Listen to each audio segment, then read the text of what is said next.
न जाने हमारी खुशियों को किसकी नजर लग गई। हमारे सोशल सर्कल में अभी भी इतने लोग हैं जो हमसे जेलिस होते हैं। पता नहीं किसकी बदनजर हमें खा गई। बस कर दो बेगम, अब इन बातों का कोई फायदा नहीं। जो होना था वो हो गया। और तुम ये बेबी शावर और पार्टीज की तस्वीरें सोशल मीडिया पे मत डाला करो। इतना दिखावा अच्छी बात नहीं है। ये दिखावा थोड़ी करती हूँ मैं, ये तो खुशियां हैं जो शेयर करती हूँ मैं लोगों के साथ। बेगम, बहुत से ऐसे लोग भी होते हैं जो इन खुशियों से महरूम होते हैं। हमें जरूर उन लोगों की नजरों में आना है क्या? ठीक कह रहे हैं आप। बात सुने, आप अंबर और हारिब की शादी कर दें बस। मुझे अपने घर में अपने पोते पोतियों की खुशियां देखनी है। ओहो साले बेगम, जिंदगी खत्म तो नहीं हो गई है। कर देंगे हारिब की शादी भी। हम लड़के वाले, हमारा बात करना बनता है। आप कोई मुनासिब वक्त देखकर मिस्टर एंड मिसेस जमान से बात करें ना शादी की। हाँ ठीक है। वैसे भी मुझे जुनैद ने बताया कि अंबर बाकायदा तौर पे हारिब को प्रपोज कर चुकी है। अच्छा, कब? हारिब ने इनकार तो नहीं किया? खुशी की बात यह है कि हारिब ने इनकार नहीं किया, बल्कि थोड़ा सा वक्त मांगा। Thank God. बस अब आप देर मत करें। हाँ बाबा ठीक है, अब तुम टिपिकल खवातीन की तरह रिएक्ट करना शुरू मत कर देना। कोई मुनासिब वक्त दे के जमान और मिसेस जमान से बात करते हैं। ठीक है।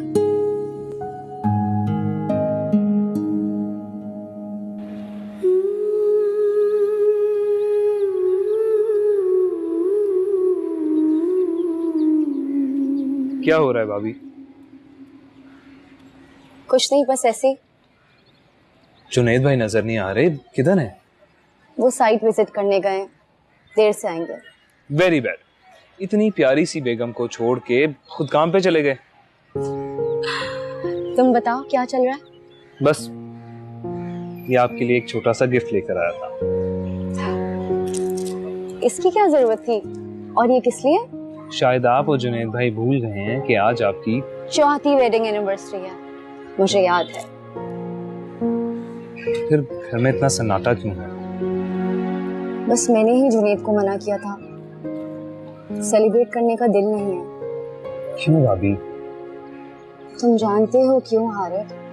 भाभी, माना की औलाद बहुत बड़ी नेमत होती है और औलाद से महरूमी बहुत बड़ा सदमा। मगर मैं सोचता हूँ कि दुनिया में इससे भी बहुत बड़े सदमे होते हैं। किसी अपने प्यारे का बिछड़ जाना, किसी का धोखा देना, किसी के प्यार का छिन जाना। लेकिन मेरा मानना ये है कि लाइफ मूव्स ऑन। हारिब, बेशक तुम्हारी बात ठीक है, लाइफ मूव्स ऑन, मगर ऐसे सदमों को बर्दाश्त और कबूल करने में थोड़ा वक्त लगता है। और अगर सदमा ऐसा हो जिससे बाहर निकलना इंसान के बस में हो, तो फिर मेरे ख्याल में एक कोशिश जरूर करनी चाहिए। आपने बिल्कुल ठीक कहा भाभी, ऐसा ही है। तो फिर जिस परेशानी से तुम गुजर रहे हो उसका हल क्यों नहीं निकालते? कौन सी परेशानी? तुम अच्छी तरह जानते हो, तुम्हारी और ईमान की अलग। आप फिक्र ना करें भाभी, इस परेशानी का हल भी मैंने निकाल लिया। वो क्या? अंबर से शादी। क्या? हारिब, ये क्या तमाशा है? ईमान का क्या होगा? क्या तुम कहीं उसे तलाक? नहीं भाभी, ना मैंने उसको तलाक दी है, ना मैं उसको तलाक दूंगा, और यही उसकी सजा होगी। मगर मैं मूव ऑन करके अपनी जिंदगी फिर से जीना चाहता हूँ, और मेरे ख्याल से अंबर ही मेरे लिए राइट चॉइस है। कम से कम फेक तो नहीं। भाभी, आप मामा बाबा को ये खुशखबरी सुना दीजिएगा कि अंबर ने मुझे प्रपोज किया, और अब मैं भी उससे शादी के लिए तैयार हूँ, any time.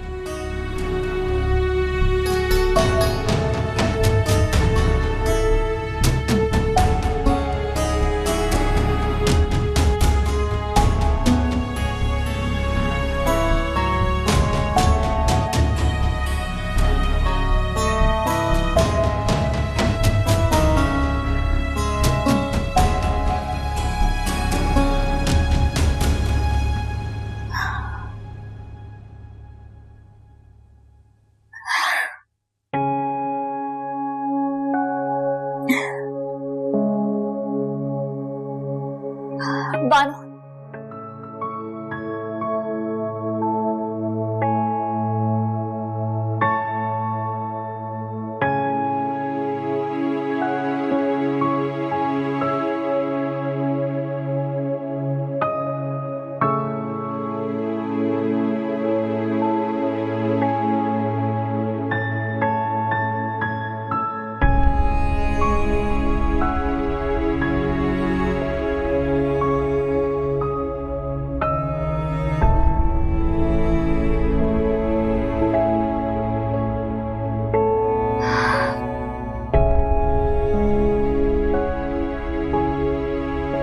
Bano aunty, Bano aunty, Bano aunty. Iman बेटा, तुम इस वक्त सब खैरियत तो है ना? बानो आंटी, मुझे बहुत तकलीफ हो रही है। अच्छा आओ अंदर आओ, शाबाश।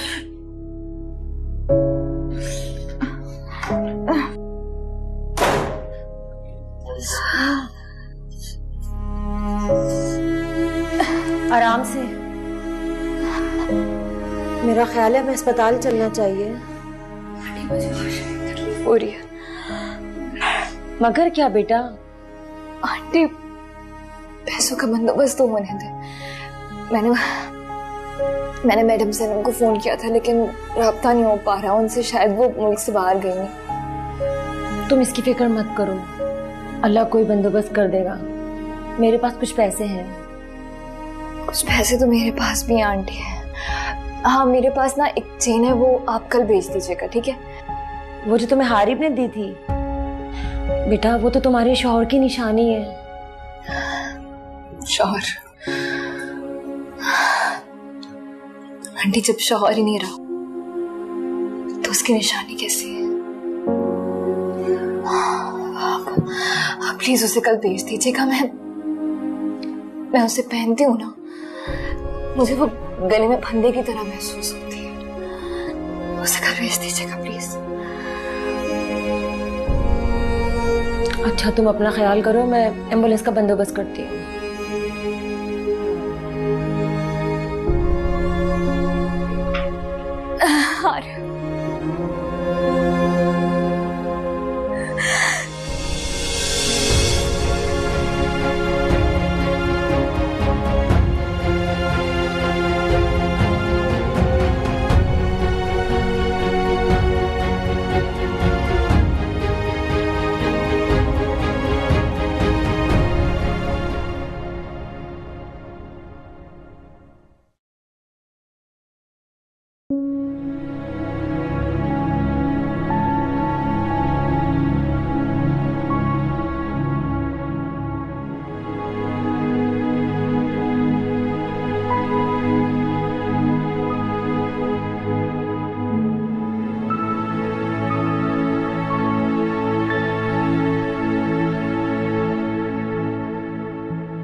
क्या मेरी बच्ची की किस्मत भी मेरी जैसी होगी?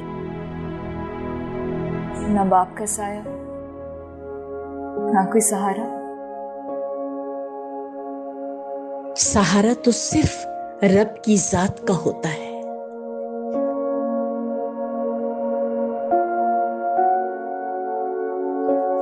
माशाअल्लाह माशाअल्लाह, कितनी प्यारी बेटी अता की है तुम्हें अल्लाह ने। बिल्कुल तुम पर गई है। चलो, हमारे घर भी रौनक आई। नाम क्या सोचा तुमने इसका?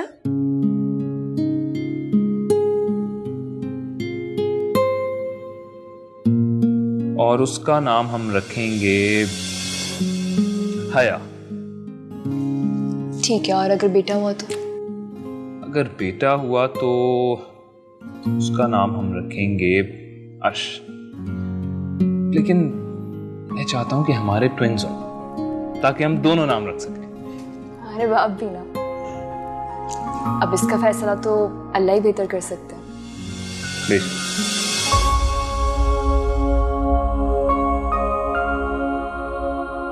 तो फिर क्या नाम रखिए सन्नी परी का? हया। बहुत ही प्यारा नाम है बेटा। मैंने नहीं सोचा है नाम बानो आंटी। ये नाम हारिब को बहुत पसंद था। अच्छा किया बेटा, हया बहुत ही प्यारा नाम है, बहुत खूबसूरत नाम है।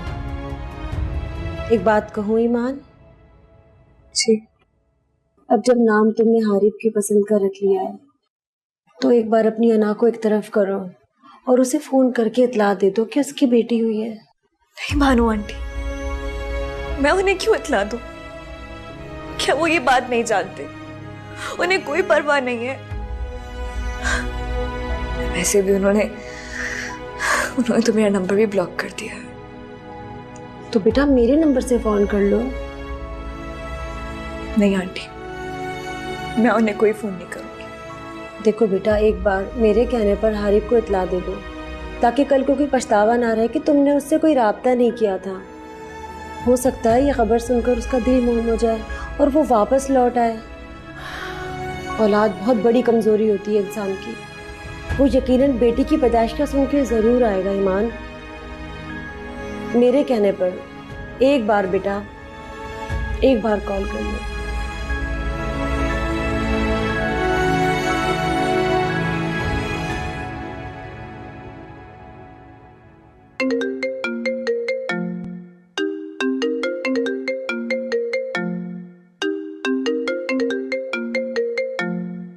Excuse me.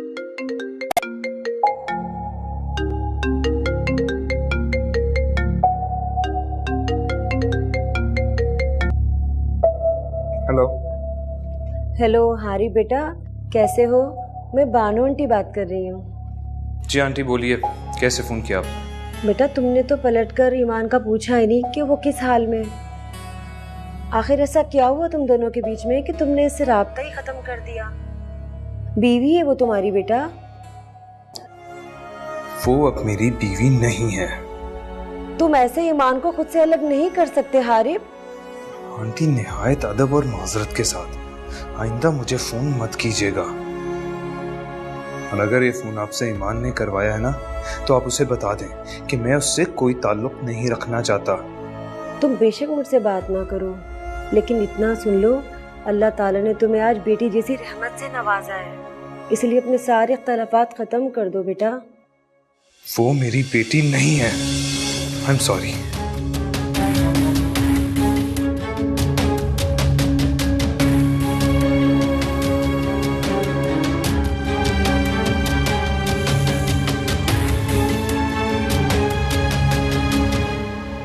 बस हो गई तसल्ली आपको?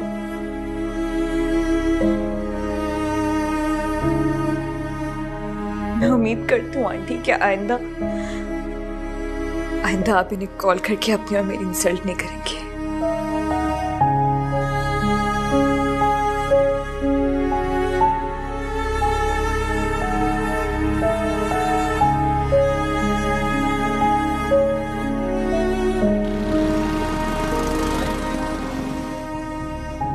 एक बात पूछूं हारिब, थोड़ी सी पर्सनल है। हाँ पूछो। मुझसे पहले तुम्हारी जिंदगी में कोई लड़की रही है? I mean any girlfriend? देखो अंबर, तुम जानती हो मेरी पर्सनालिटी किस किस्म की है। फुटबॉल मेरा पैशन है और एक स्पोर्ट्समैन के लिए सब कुछ उसकी गेम होती है, उसका गेम पे फोकस होता है, ना कि इधर उधर की फजूल बातों पर। हाँ, दैट्स इंटरेस्टिंग। वैसे तुम हो तो एक मर्द ही, हैंडसम भी हो। तुम जो कह रहे हो इस पे यकीन करना मुश्किल है, लेकिन अगर तुम कह रहे हो तो मैं मान लेती हूँ। ऐसे तो फिर ऐसे ही सही। तुम इस तरह की बातें क्यों सोचती हो? यकीन करो कि ऐसा कुछ नहीं। Trust me. I trust you. और देखो, अगर तुम्हारी जिंदगी में मुझसे पहले कोई लड़की थी भी तो आई डोंट माइंड। वो तुम्हारा पास्ट था, और हर किसी के पास्ट की कोई ना कोई कहानी तो जरूर होती है। लेकिन बस अब मेरे अलावा तुम्हारी जिंदगी में और कोई नहीं आएगा।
हालात जैसे भी हों, मुस्कुराना और शुक्र अदा करना सीखो। हम जो भी सोचेंगे वैसे ही वाकयात और हालात हमें खुद की तरफ खींचेंगे। माफ कर दे खता मेरे मुश्किल कुशा, तेरे दर से न खाली कोई भी गया, तू करम ही करम अता ही अता, दूर कर दे अंधेरे सवेरा तू दिखा।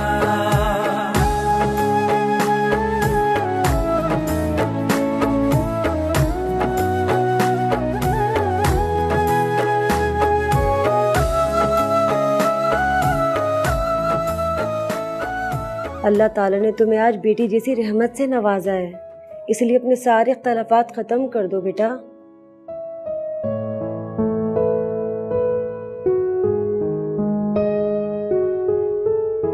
क्यों इतनी बेचैनी हो रही है मुझे इन सब बातों से अब कोई फर्क नहीं पड़ना चाहिए। वो मेरी बच्ची नहीं है।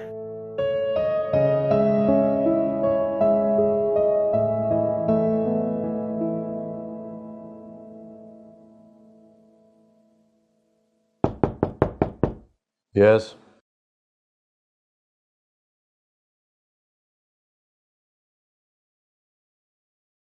हाँ, वो एनी का कॉन्ट्रैक्ट रिन्यू करना है। लेकिन सर आपने तो मना कर दिया था। नहीं, उसको एक चांस देके देखते हैं। तुम उसका कॉन्ट्रैक्ट रिन्यू करो, मगर उसे हैंड ओवर मत करना। ठीक है सर। हाँ, अभी क्या कर रहे हो? सर वो दिनेश का फोटोशूट करवा रहा हूँ। ठीक है, फोटोशूट से फ्री होके एनी को कॉल कर दे। उसे बोलना है कल शाम उसका फोटोशूट है, ऑफिस पहुंचे। लेकिन सर कल तो उसका कोई फोटोशूट नहीं है। मैंने कहा ना, शूट है तो है।